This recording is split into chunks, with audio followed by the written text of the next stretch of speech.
Welcome back to The Contrarian, everybody. I wanted to make this video kind of going out on a limb a little bit, but I don't know how much it will be in retrospect. Nvidia's already the number 3 stock in the US stock market in terms of the most valuable company out there. And this is really incredible looking at where Nvidia came from a year ago. Its market cap was nowhere close to all of these other Magnificent Seven stocks out there, and Nvidia has grown literally exponentially in the last year to 18 months. However, I do think it'll actually continue to where Nvidia does become, for a brief period of time, the most valuable company in the US stock market.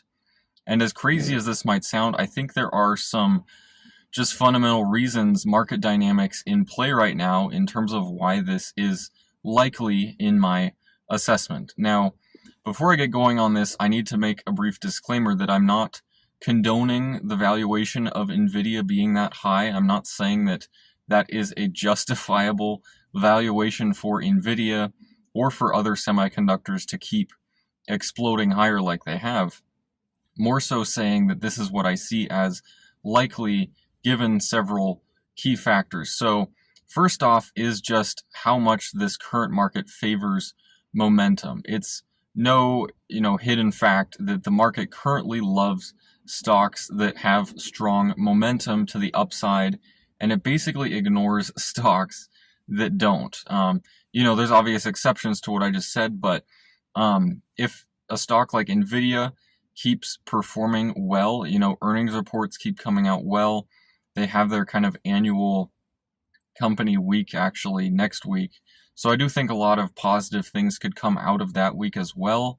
Obviously, they just got off of their record earnings a couple of weeks ago when the stock added some, close to 300 billion in market cap in a single day after that earnings report. So that was incredible that the market really, gave them that much more of a market cap in a single day.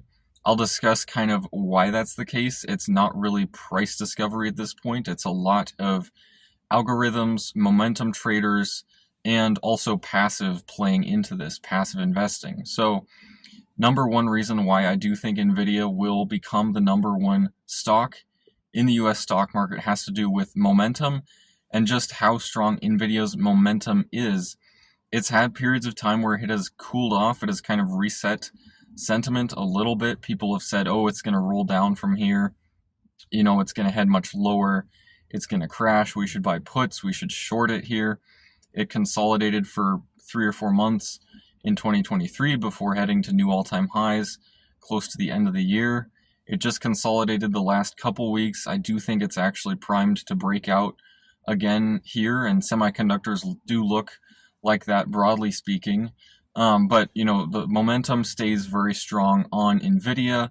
It's based off of their earnings exploding to the upside to where the stock is actually cheaper now than where it was prior to the whole rally that it underwent. Now, it's still being very generously valued, so I can't, say that it's a value play by any means, but it is really interesting to look at the narrative, the changing narrative out there, how former value investors who kind of were skeptical of Nvidia are trying to change their tone now, or they are changing their tone. They're beginning to say it's a value play, or, there's just a lot less skepticism out there. So you are really observing how the tape, how price moving up affects sentiment. It really does bring a lot of people in. And so I do think that'll play very strongly for Nvidia. Number 2 reason is passive investing flows. So Nvidia went from a very minor stock in the S&P 500 to now being the number 3 in terms of total market cap weighting. And that means that all of the inflows into the S&P 500 and all the ETFs associated with the S&P 500, not to mention the NASDAQ and the Dow and all the other ETFs that likely hold Nvidia, it's receiving a lot of passive buying that's coming into the market because the market's doing well. The stock market, broadly speaking, is doing well. And so that's automatic inflow into Nvidia. and all of the other semiconductors for that matter too. So that's why, SMCI is probably the best performing stock in the Russell 2000. It's probably the largest stock in the Russell 2000 at this point as well. But it's all the passive money coming in. It's not really a factually based buying by any means. It's simply money coming into the market equals money allocated to the stocks by their market cap weighting. At least if it's a market cap weighted index, which most of the major stock market indices are. So definitely number two reason why I still remain optimistic for the time being on Nvidia has to do with passive flows. And then the number three reason has to do with just the changing sentiment.